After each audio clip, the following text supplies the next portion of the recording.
Det siger jetzt, die Talenten, das Volk, Namen für die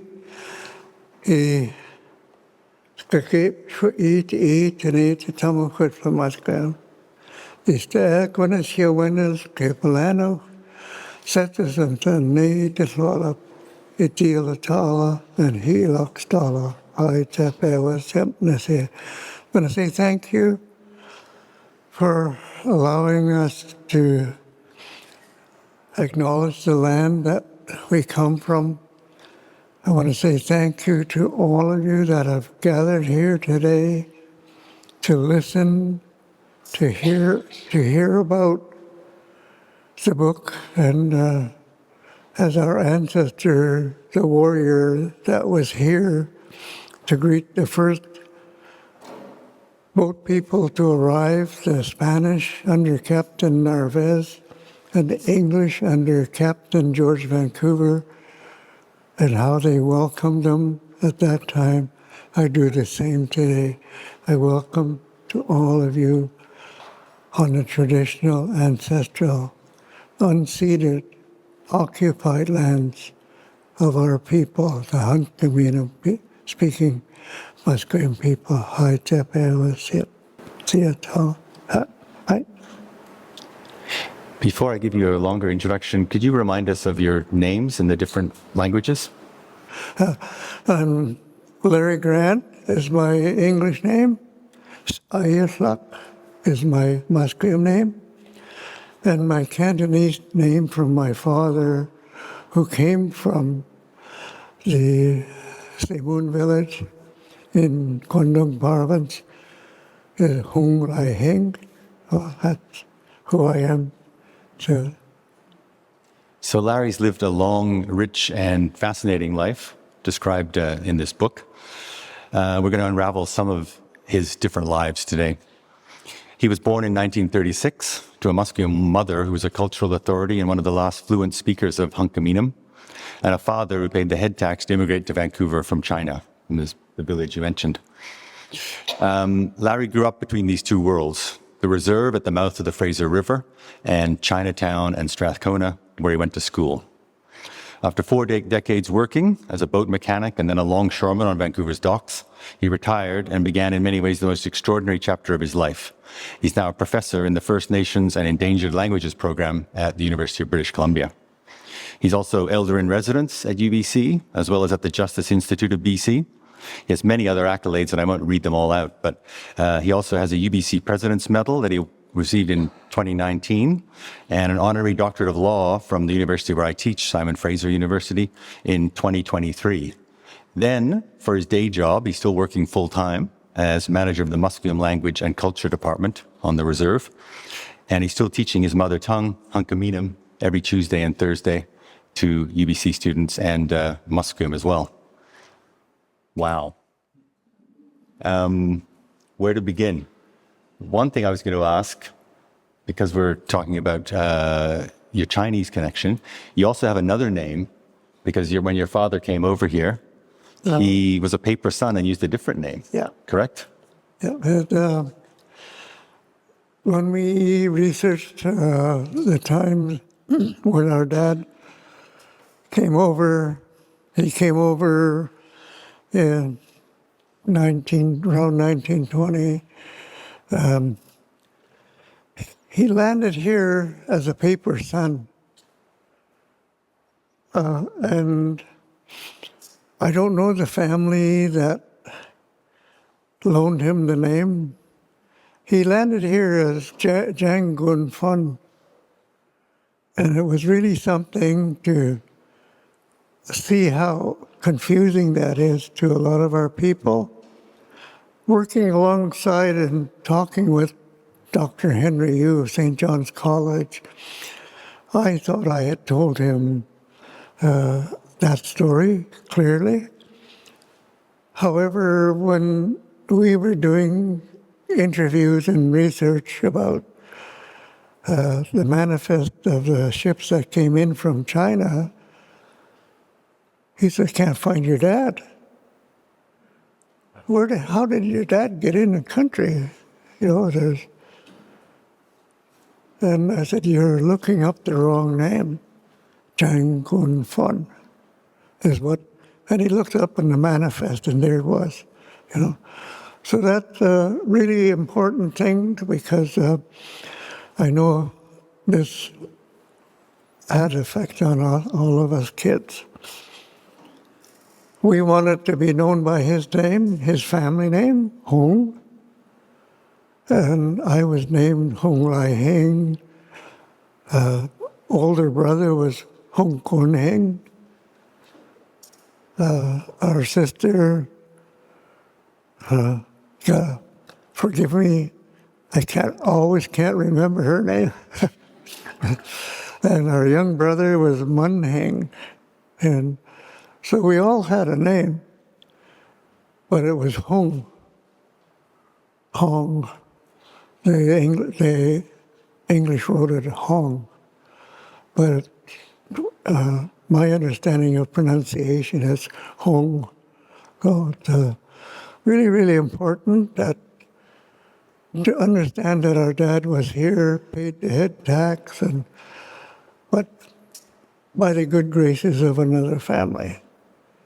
And I know that went on quite a bit, and that's how many of our Chinese immigrants landed here, with those names. And when there was amnesty, a lot of our family would not change their name back to Hong. They had names like Young and Liao and a couple other names. Only one great uncle came into Canada with the actual family name. So it's something that I think a lot of our Chinese ancestry is that way. And it's something to see that people have changed their names back to their actual family names. And as a kid, I worked with one of the leaders of the head tax retribution, Gim Wong. He was in the military, Air Force, but he was also a body man, an automotive body man. So we worked there with him in the garage, in the gas station. He taught us many, many things. And he always said, "Yeah, I'm a pilot," you know. And we'd look at him. I mean, Chinese were allowed to be pilots. Chinese allowed to be in a war? Yeah. So, thanks to the research of Dr. Yu, we know that Larry's father left his village, Seimun, in the Pearl Delta, and probably walked to Hong Kong. And on June the 3rd, 1920, we know that the day, he got on the Empress of Asia, which was an amazing state-of-the-art steamship built in Glasgow, Scottish ship. And he stopped in Japan at Yokohama, and then arrived in Vancouver, I think 14 days later. He was in steerage, and apparently he always told, in the third class, couldn't go above deck. And he always told Larry that he ate very well because the Chinese cooks would cook anything they wanted for him on the ship. Mm-hmm. Then he paid $500. The head tax started off being $50, then they put it up to $100, then they made it $500, which is about $8,000 in today's money. We presume he was carrying the money in cash, like sewed into his jacket or something. And we think your grandfather was waiting there for him to take him to the farm at Musqueam. Do you want to explain what were these Chinese guys doing farming on an Indian reserve anyway? Yeah, that's another interesting part of that. In 1900, the Chinese farmers were finally discovered on the Musqueam Indian Reserve. And as farmers, they thought at first they were just helping to clear the land so that the Musqueam natives would become farmers. And that was a real relationship building that Chinese were not allowed to have land, not allowed to vote. There were many things they couldn't be a citizen. But they were held in the same state that the colonial government was keeping the native people. So here's a story of two subjugated groups of people that figured out how to work together. And I don't know how the relationship began. So when the Canadian government finally realized that they were paying rent for property on the reserve, they stopped that immediately.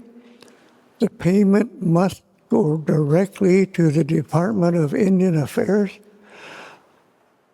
eliminating the Musqueam people that had possession of the land. And the Department of Indian Affairs would take care of the money, take out all of the expenses, and give back whatever was remaining to the Musqueam people. However, they did not and would not give them cash. They had to receive their money as credit notes in the merchants around the 41st and Dunbar area. And the merchants were not allowed to give them cash. They had to buy goods from those merchants that they chose to take care of their accounts. And if they needed an extra $2, $3, $4 at that time, they would go purchase something from the merchants that was worth $5 to purchase and ask, I want to sell this for $2. I need $2, which was quite a bit of money at that time. So that was the way that they did. They eliminated responsibility. They eliminated the capacity to take care of their own affairs. They created a welfare system on their own by not allowing First Nations to take care of their finances or property on their own, and that's part of the colonial system that was placed upon the First Nations people here in Canada. So that they did a lot of things like that. The Fisheries Act, that denied access to fishing rights on the river to Native Indians, and all colonial people could fish. So they created that a real big part of that welfare system that forced the natives to be dependent on the white merchants and the white fishermen and others. They were not allowed to have any fish that had sustained them for thousands of years. So that's part of that forced dependency and welfare system that was forced upon our people who were self-sufficient for thousands of years. So that's really a big thing that I think in a roundabout way is all covered in the book and how it's explained in different ways. So that's a real important thing about that. On a more personal note, how did your parents actually meet? How do teenagers meet anyways?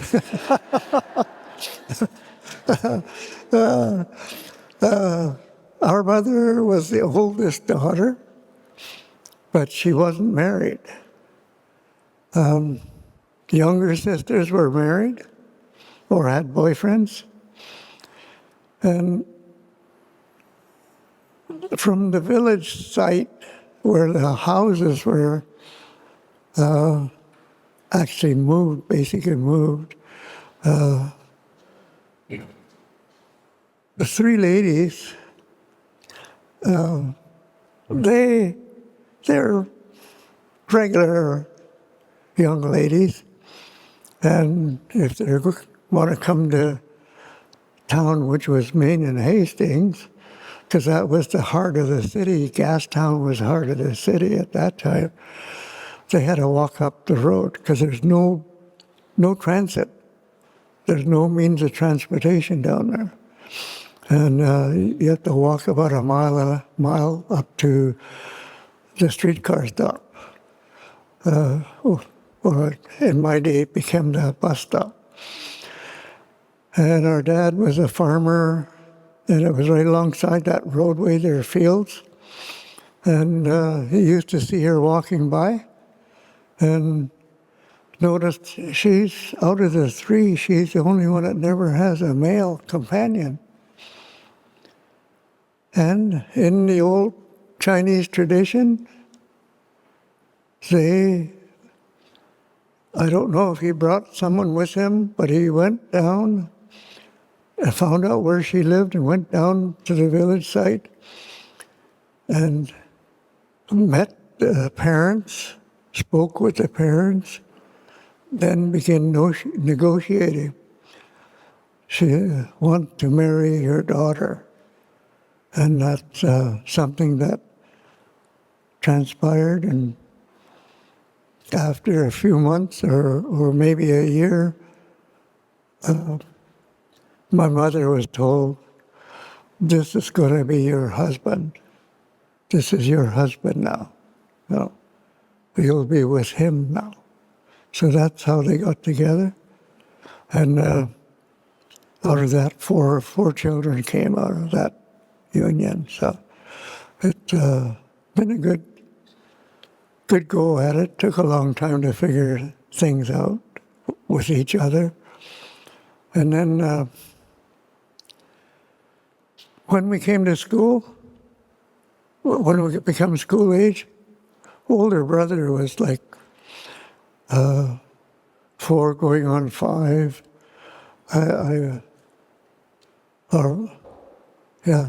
4 going on 5, and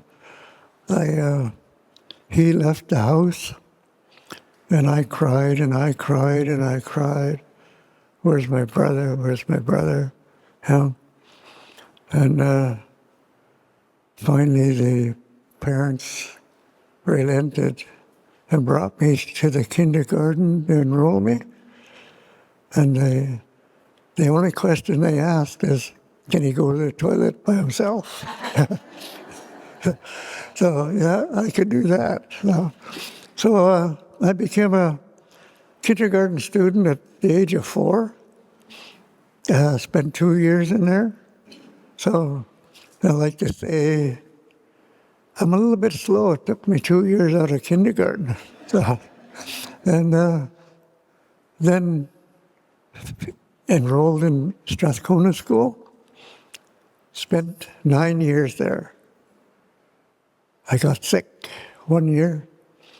I missed the whole year. So it took me 9 years to get out of Strathcona School. So just to step in here, so in 1940, when your parents had been together for 7 years, 3 kids, the Indian agent discovered that his mother had married someone who wasn't Indigenous. So struck her off the Indian list, said no longer status, and described Larry and his brothers as the bastard children of Agnes Grant. That's what he wrote on the Indian list, which Howard eventually got hold of. And they had to leave the reserve. So they moved to Chinatown. Yeah. That's how he went to Strathcona School. Yeah. At that time, he felt completely Indigenous, and Indigenous children were not allowed to go to public school in British Columbia, in Canada. They should have been in residential school. So how was it living in Chinatown all of a sudden? Yeah, it was challenging because we were told, you're Chinese now, I said, no, I'm not, I'm only half. The other half's Musqueam. But I recognize myself more as a Musqueam person because a Musqueam family is my primary caregiver, and I learned all of the history and stories as a child, and that was really, really something that was upsetting. Said, no, you can't call me that if I'm not really that. So, but it was part of it, because at that time, if a Musqueam woman married all Native women in Canada, if they married someone that was not a Native, then they would lose their status and recognition, lose everything. They're disinherited from everything. And that's basically what happened to her mom. But it's one of those things that forced us to, and they were not allowed to cohabit on the reserve. So that forced our dad to rent a room in somebody's house. So we ended up living in 4 different houses, 1 room. And every couple of years we'd move, And there we were, 3 children at that time, a mother, sometimes the dad, in 1 bedroom in some of those older houses along Georgia Street. So that, and Mom would go back and forth to the reserve because she was the one that was the caregiver for our grandparents. And many times she was back and forth. And sometimes as we got a little older, she would be gone for a week, and the 3 children would have to take care of themselves for a week or so. And our neighbors were good. They kept an eye on us, sometimes saying, don't do that, don't do that. Your mom's not going to like that. I said, how's she going to know?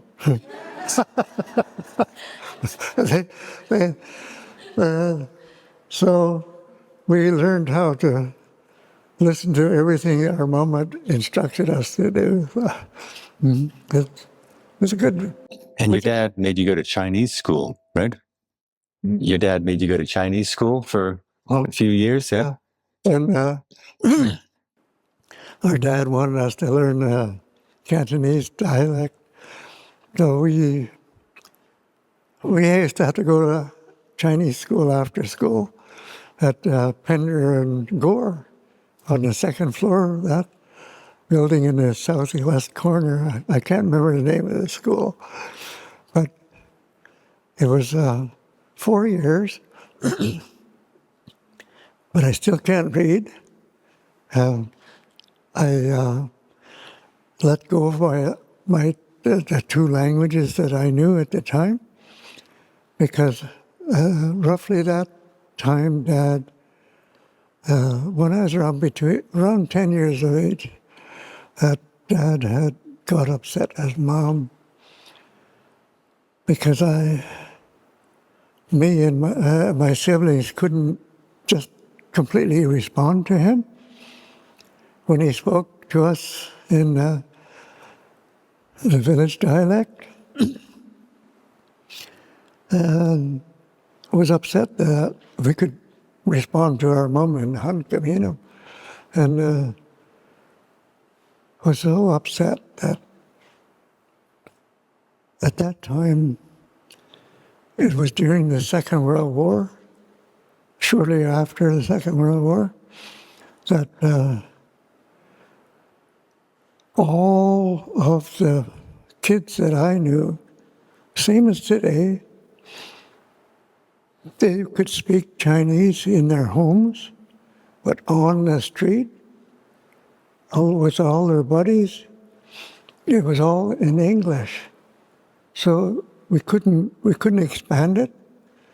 And it was kind of like high school French, you just kind of forget it once you leave class. And but it was my decision to stop speaking Hunkaminam and Cantonese. I never spoke either one for 50 years. And I got to regret it, that decision, because it's a heritage that I have, and a lot of us have.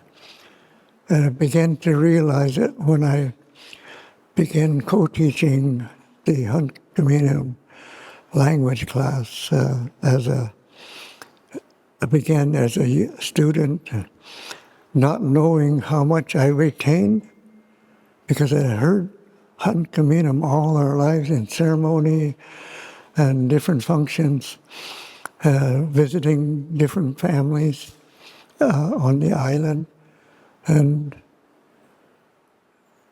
they asked me at the end of September, that first year, in 98, come co-teach.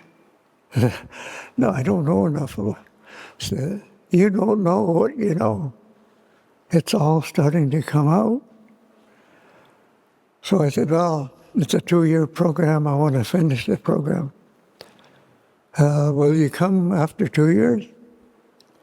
I said, probably. And 2 years later, we're at band office having a meeting. And in comes late Mike Ames, from curator of Museum of Anthropology, the director of the language program, plunks down 3 sheets of paper, said, sign them here, sign them here. I said, yeah, right. Are you the Indian agent, giving me documents to sign?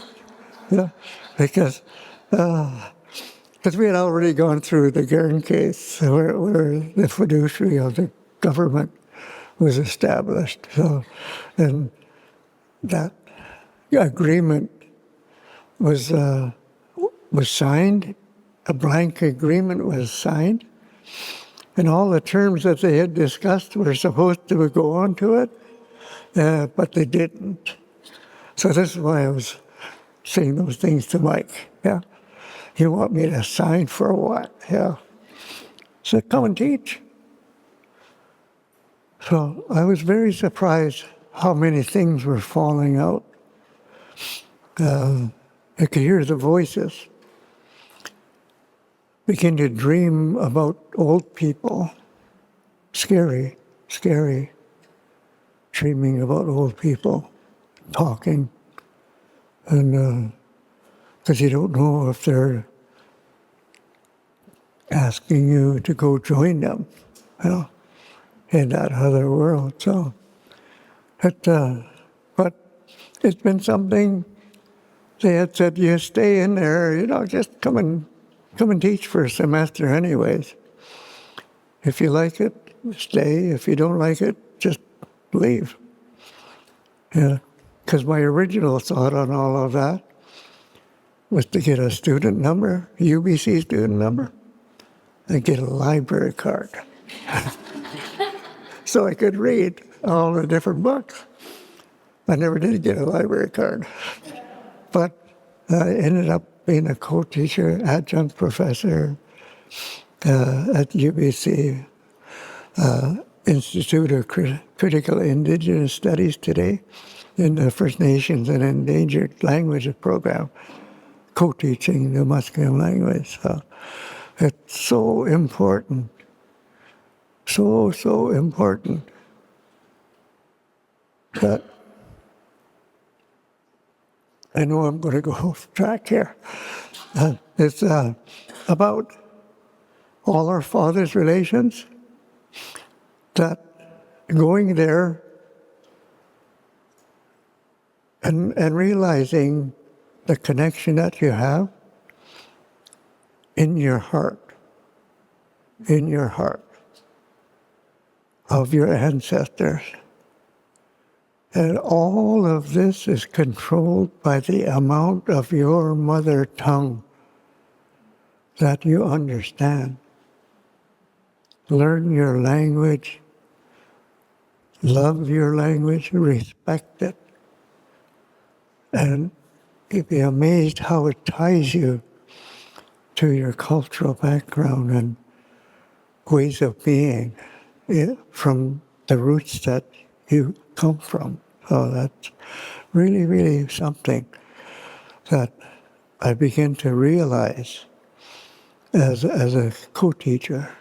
The words of my mother were coming back to me. All the things you learn about Musqueam is going to be what carries you through your whole life as a core. She didn't say that word though, but she says this is your anchor.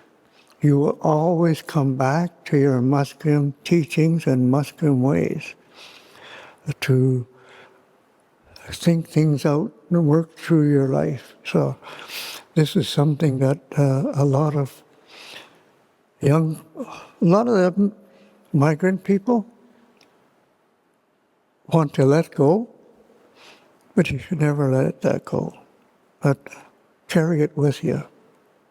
It's so, so important. So should we talk about that properly? So in 2013, when you were just a young whippersnapper of 77, Sarah invited you, or a bunch of people suggested you go to China to see the village where your father grew up. Do you want to tell us about that trip and walking through the gate? Oh, yeah. It was something that our uncle Edmund, one day, it was 2012, yeah,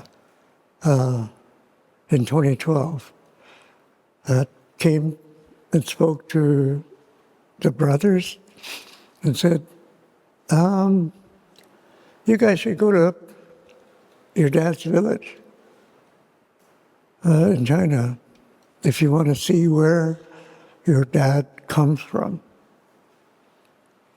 where your grandparents come from, your great-grandparents.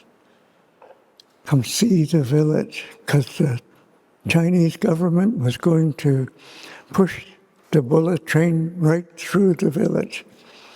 And it was going to take out many of the houses our families lived in. So older brother and I said, yep, we'll go. Well, we're younger brother kind of hemmed and hawed. He wouldn't give an answer. And we decided on when that we were going to go, and our young brother decided in the last month before the flight was going to fly. And he took his son, Wade, our Quadra representative, Liberal rep. I took my granddaughter and took Gina's grandson. So those were our grandchildren were going to go with us. And it's something that we didn't know. Our family here gathered money, and they built in the entranceway to the village a gate, just like the Chinatown gate, but a smaller version of it. Don't drive in, don't get off the bus, walk in. Walk into the village. So we got off, started walking, and that moment of walking underneath it, because you could see it was all in Chinese, the writing, and that's walking underneath it. Was walking in the footsteps of our ancestors. The emotion was so great. The whole body felt it. And it was just that seconds or microseconds, that whole thing. And we had been afraid to go to the village in case we got left there as children, always afraid to go. But that moment, the heart, I belong here. I come from here. This is part of my life that fulfills and makes the whole circle of my life complete. Always knew the Musqueam side, went to English school, went to Chinese school, but that was remote. But walking through the gate, I belonged here. This is the other part of my life that's been missing. And really, really regretted the decision not to speak Cantonese. We needed interpreters to visit our family. Over 50 members were in that courtyard because the grandfather's house was walled in. But I would say 99% of our existing relatives in China were there that day. We've been waiting for you. What took you so long? Yeah, why you don't come before? And that was something. Then during the course of the day, out comes the genealogy book, the lineage book. This is you, Gordy. This is you, Larry. This is you, Howard. That's you in the book. Oh, yeah, okay. You're 17th generation to come out of this house. And we know exactly who you are, because our relatives here in the Lower Mainland, they're sending pictures, sending stories, and recording everything that we're doing. And our uncle says to our oldest brother, "You're number one, son? Yeah. You own your dad's house." He says, "No, I don't." He says, "Yes, you do." You own your dad's house. And they apologized because we have a half-sister there. And we thought you guys were never going to come here. So we gave it to your sister. Really apologized. So our dad is the oldest son. His father is the oldest son. His grandfather is the oldest son. So we didn't know that. So today, in our family here in the Lower Mainland, we are the oldest part of the family. And that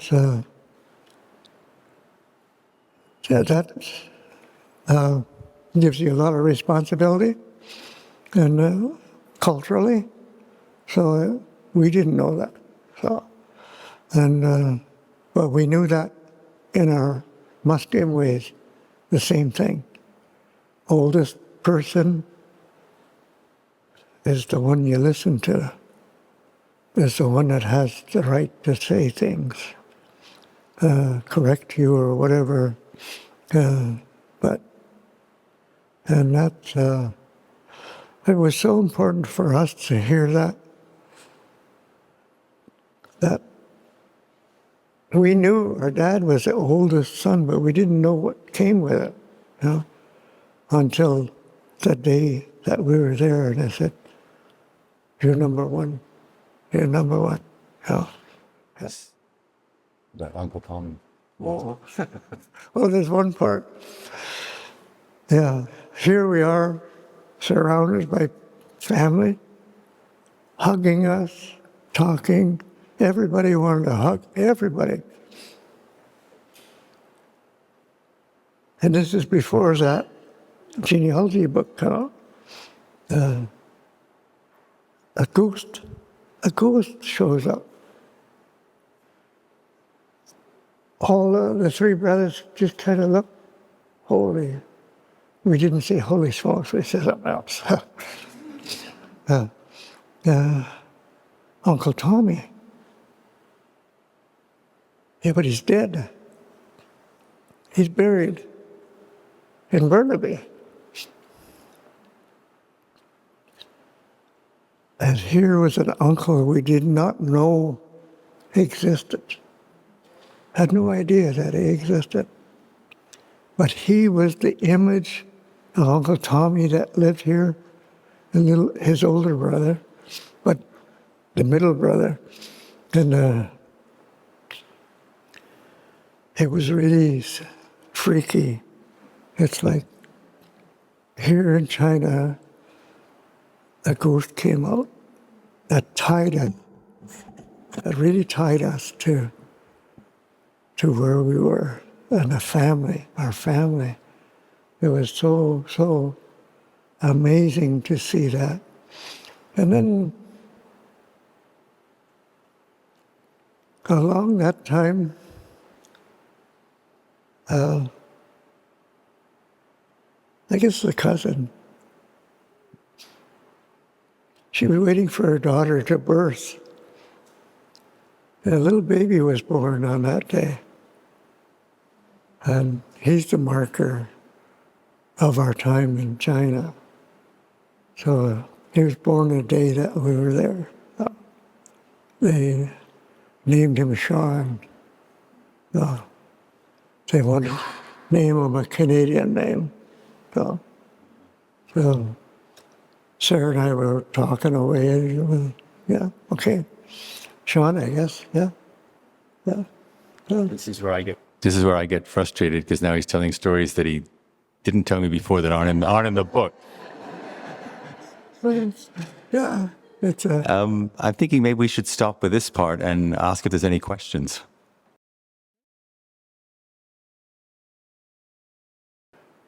we don't have a colonial way of naming. I have a name, Ayatlak.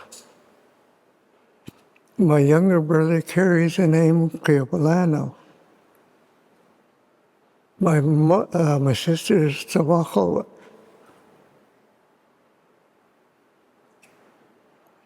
And those are family names. They are carried by the family in that bloodline. We don't have a surname.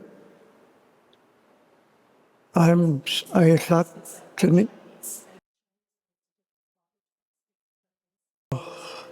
Okay, in the very beginning, we spoke of a paper name. When my birth certificate says Larry Jang. I'm not Jang. Went to Strathcona, got registered, getting registered. And we got sent to the principal's office, mother and us, and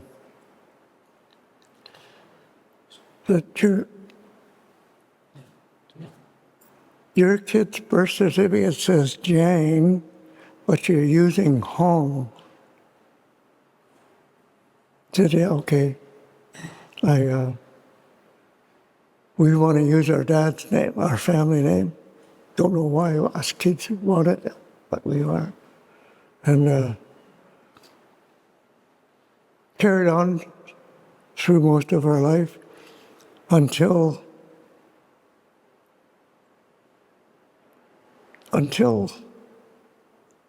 okay, our young brother was a real sports person, star pitcher, national.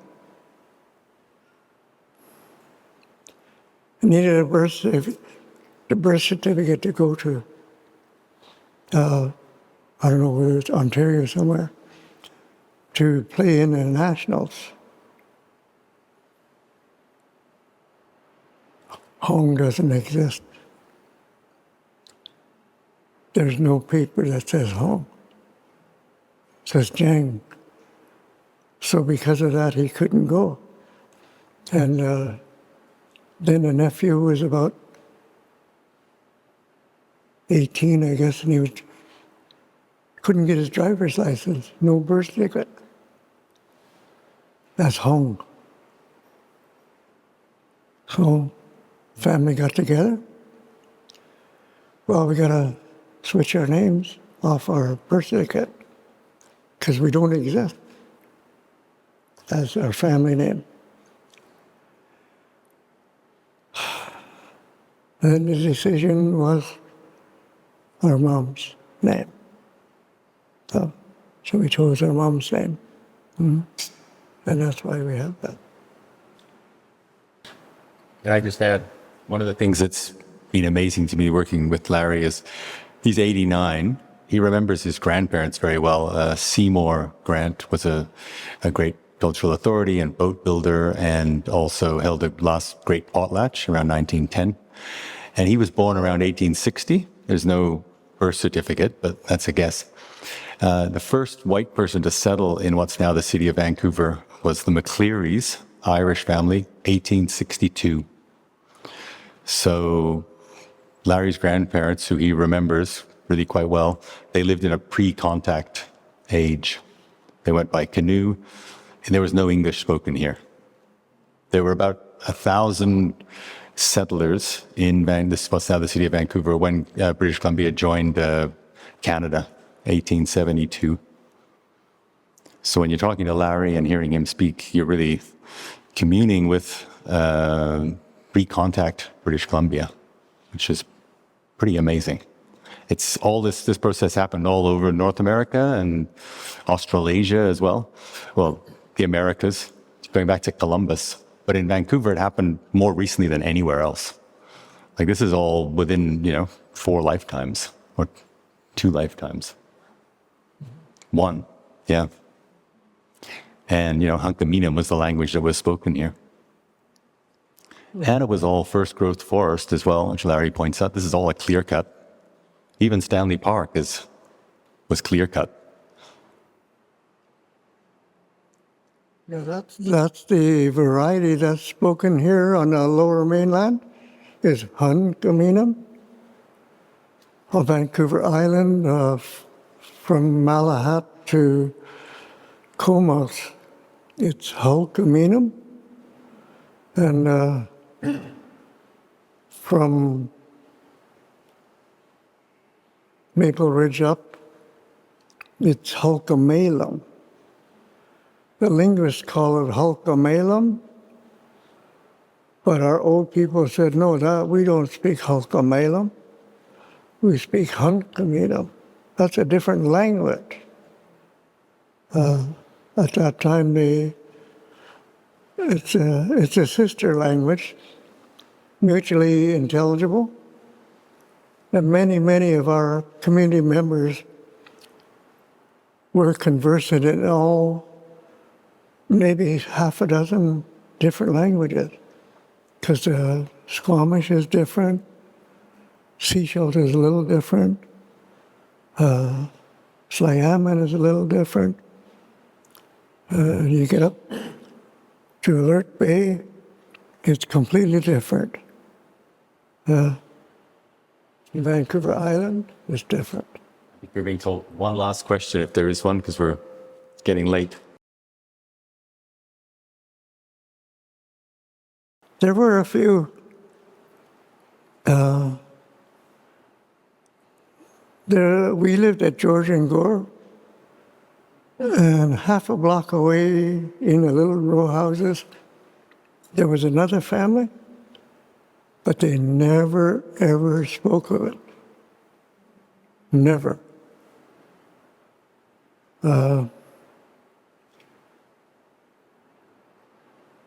Native kids were not allowed in the public school system at that time.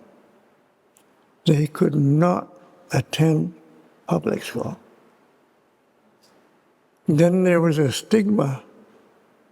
Oh, you're not all Chinese, you're Indian. And that carried on a big weight as to who spoke about what their lineage was. So it's really the colonial public pressure was so great, the discrimination and things, they never spoke of it. You have in the valley, around Chilliwack, Langley, Chilliwack, there's hundreds of Chinese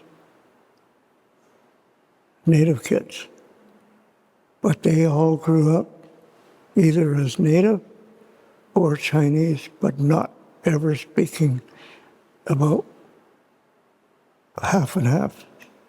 So there's a large number all across Canada, huge number. We have Senator Lillian Dick from the prairies. I think she just wrote a book, Cafe Owner's Daughter, or the video. And that's about her family and her auntie's family. They both married Chinese restaurant owners. And one part of it got into government. So but there's hundreds and hundreds and hundreds of native Chinese kids now in Canada, not counting America and that. So. But in the city of Vancouver, the kids that we knew that were part native never spoke with their native heritage. So that kept them going to the public school system. So, yeah. Thank you so much, Scott and Larry. We want to leave the rest of the time for all of you to get your book signed. Truly, this book is required reading, and I think one of the great voices to come out of the last 237 years since first contact between the first Chinese migrants to Yuquat Island, where Larry and I got to go together several years ago. But it's really an extraordinary story. In the book, Scott captures the 34-year legal battle that Larry and his siblings had to endure in order to regain their status. So that story alone is just a testament to the strength of Larry and his family to be here today and to do so much to educate and decolonize our city and our society. So please join me in giving Scott and Larry a round of applause.